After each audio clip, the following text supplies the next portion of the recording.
was the last time na huminto ka para magpahinga?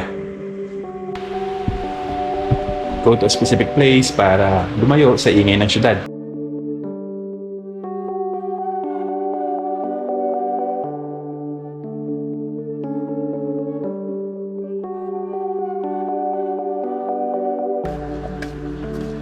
Hindi nyo ba alam na dito sa Magallanes, sa probinsya ng Cavite, ay mayroong isang farmhouse and campsite na pwede nyo puntahan sa tuwing maghanap kayo ng place para magpahinga.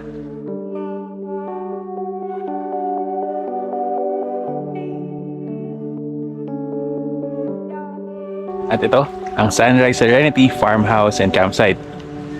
Tara, samahan nyo kami explore ang lugar na ito.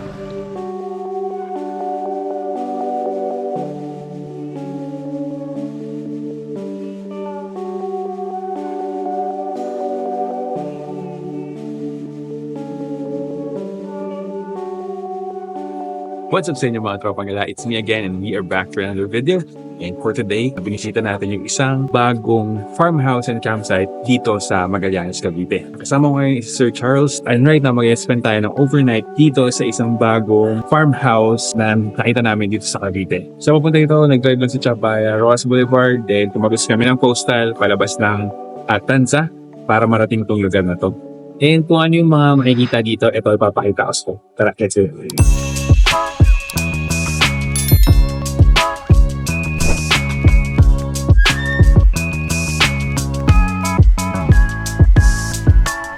At tulad nga sinabi ko, isa siya sa mga bagong bukas dito sa Cavite. Ito napuntahan namin ay isang exclusive farmhouse. Kaya ako nasabing exclusive kasi pwede niyong arkilahin yung buong farmhouse kung saan magamit niyo na yung mga amenities na meron dito.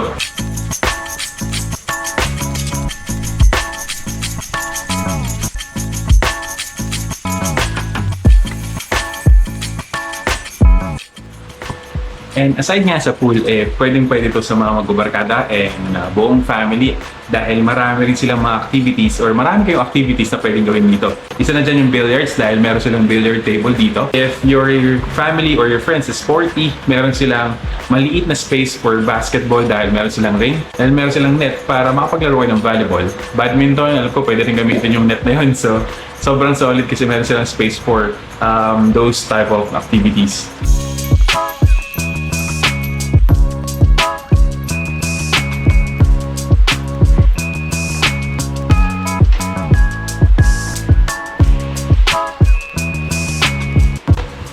Now, for the rooms, sobrang solid din. Meron din silang malaking house. And right now, nandito sa loob ng pinaka-transient talaga. This transient is big enough to accommodate number of people. So, meron silang dalawang rooms dito sa first floor. Yung mga rooms dito is air-conditioned. So, per room, meron aircon. Now, pag akit nyo sa taas, meron ding isang malaking room sa taas na merong dalawang bed. And air-conditioned din yung room sa taas. The good thing about the upper room is meron siyang veranda na pwede nyo makita yung sunset, yung view ng sunset dahil tapat na tapat siya ng mismong paglubog ng araw.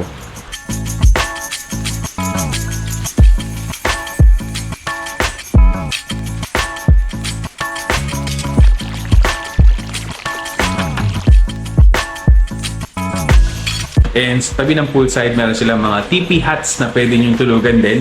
Meron silang dalawang maliit na teepee huts na pwedeng tulugan. Meron din silang malaking nipa hut na pwede rin tulugan kasi meron din higaan sa loob.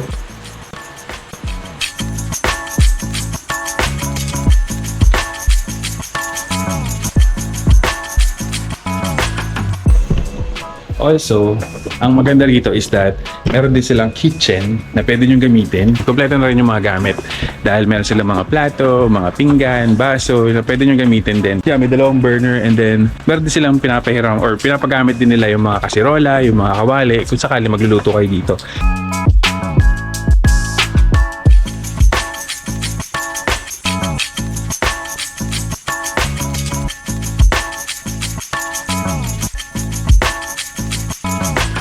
Enjoy lang natin yung overnight stay natin dito since we're here to unwind, to disconnect from the city para makapagpahinga, makapag-relax. So tara, samahan niyo pa kami. Let's go!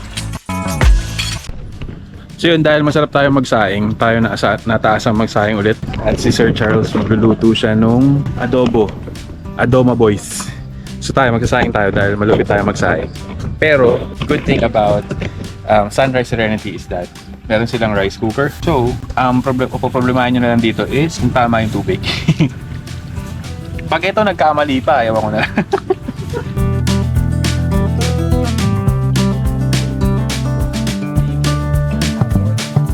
Bahala na yan. So ngayon, hugasan natin yung baboy na gagamitin sa adobo. Sabunan ko tong baboy.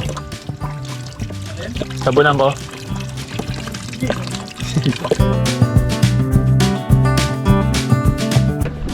One good thing about this place is that ang Pinoy mahilig kumanta.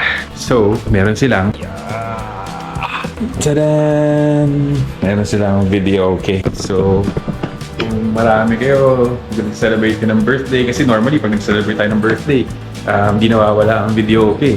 Dahil sobrang singer ang mga Pinoy, meron silang video okay. So, one good thing about this place. Adobo Master. Adobo Master. Yun na si Adobo Master. Alam ko na kung saan ako kumuha ng influence. Sa TikTok. Kaka-TikTok mo yan. Ito na yung kanin ko. Tingnan natin kung anong itsura. Hindi pa magkakama. Oh, perfect right. Ano edits pa sa kanin ko, diba? Pagmamalaki kayo sa adobo mo, ha?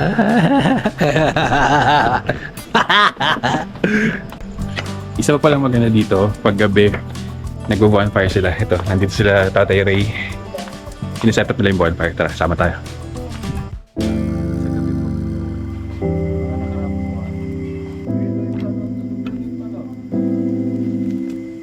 So yun, isa sa mga bagay dito sa Cavite or sa part na to ng Cavite, sa Magallanes, is that pagdating talaga ng gabi is lumalamig talaga. So good thing is nag-set up sila ng bonfire sa gabi. You know, para pampainit ng konti.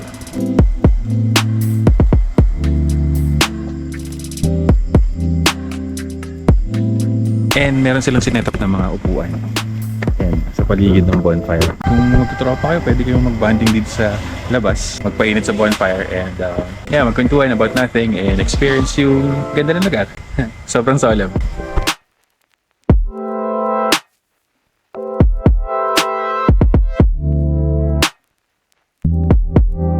And eto rin pala itsura niya paggabi. So may mga ilaw din. So, ayan, like this one and this. So hindi siya ganun kadilim. So kahit magtampisaw kayo sa gabi dito sa pool, may mga ilaw, maliwanag siya. May CR din pala sa tabi, sa malapit sa pool. And andito yung lababo. Bukas pakita ko sa inyo yung itsura. But yeah, eto siya sa gabi.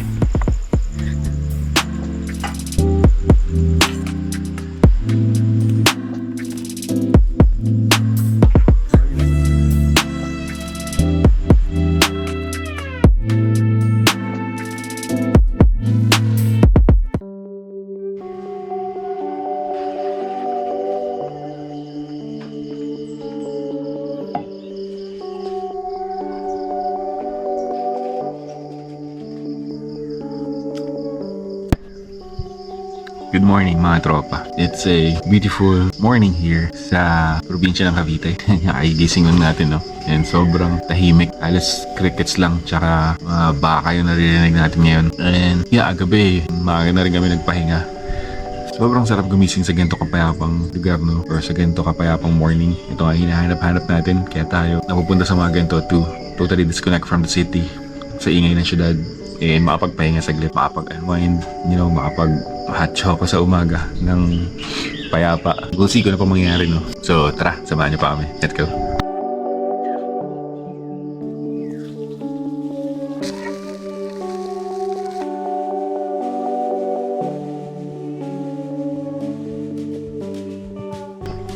So tulad ng sinabi ko kahapon, if you guys are sporty, sobrang solid dito kasi meron silang basketball court at the same time volleyball court na rin siya.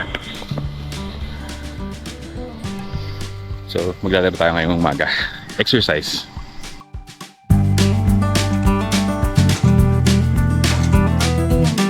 Pag pumasok to, subscribe kayo ah. Let's go! Kala mo malayo, lapit-lapit lang naman.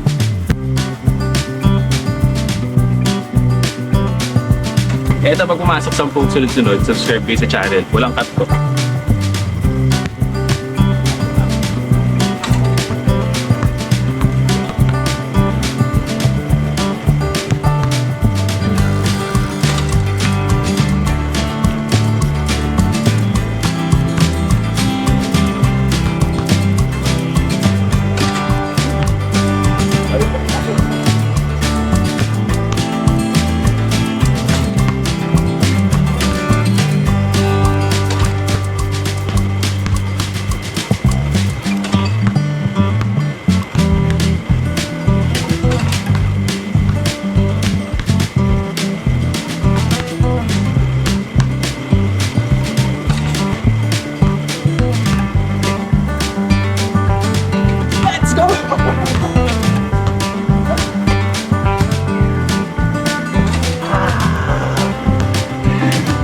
Galit din, no? So bilang isang basketball lover, napakaganda talaga ng may ganitong spot para maglaro ng basketball. And you know, makapagpapawis sa umaga. Ang tanging magagalit lang dito is yung kamag-anak nyo na natutulog dito sa kwarto kasi naiingayan na sila sa talbog ng bola. But other than that, sobrang solid. So 2 hours away from Manila, makakapag-relax na kayo. Pwede nyo isama yung buong family since yung place is can accommodate up to 25 packs. So itong pinagstayan namin, this is the farmhouse. Yung campsite mamaya papakita ko sa inyo, nandun lang yung sa kabila, as in kabilang block lang. Naghahanap kayo na quick getaway from the city. Sobrang solid tong Sunrise Serenity farmhouse and campsite. Halos lahat nandito na. Yung kitchen utensils, yung mga lutuan, may nakaready na rin na water, yung pinggan, spoon and fork, meron na rin, baso, meron na rin. Meron din silang refrigerator na pwede nyo magamit. Yung mga teepee huts, yung nipa hut dito na malaki, lahat may electric fan, may ilaw, the house itself, merong air condition na rooms. So bali dalawa sa baba, air condition parehas. Merong isang malaking room sa taas, air condition din. May CR sa taas, may CR sa baba, may CR din dun sa poolside. Meron din silang grill na pwede nyo gamitin pag mag-iihaw kayo. Overall, talagang sobrang solid kasi ang dadali nyo na lang is sarili nyo, family nyo, at yung mga lulutuin. The rest, nandito na lahat. Sobrang dali pang puntahan dahil nga kitang-kita siya sa Waze, so hindi na siya mahirap hanapin kahit medyo looban siya. Kung naghanap kayo ng team building, company outing, family reunion ng mga magbe-best friends na hindi na nakita-kita ng matagal na panahon. Pag may umuwi galing ibang bansa, Sunrise Serenity, sobrang solid. Madaling kausap yung mga caretaker sila, Kuya Ray. Pag may kailangan kayo, contact lang sa number nila, nandyan agad sila. And yeah, sobrang solid yung experience.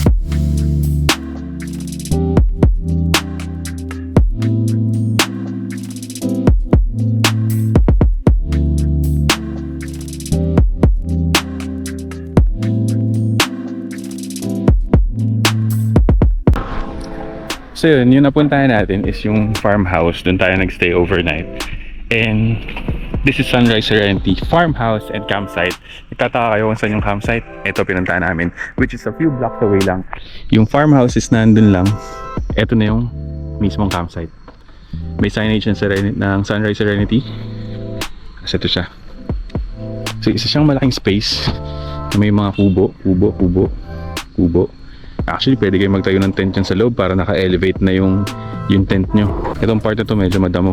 So, mas comfy kung dito kayo magtatayo ng tent. Isa siyang malaking space for moto camping, car camping, pwede rin. Kasi laki nga yung space. And maliban dito sa campsite, yung katabi niya is event place pala. So, this is yung restaurant. Gagawin pa lang daw yan. Sinimulan na, gagawin pa lang. So this will be a restaurant. Ito, pwedeng kumain dito.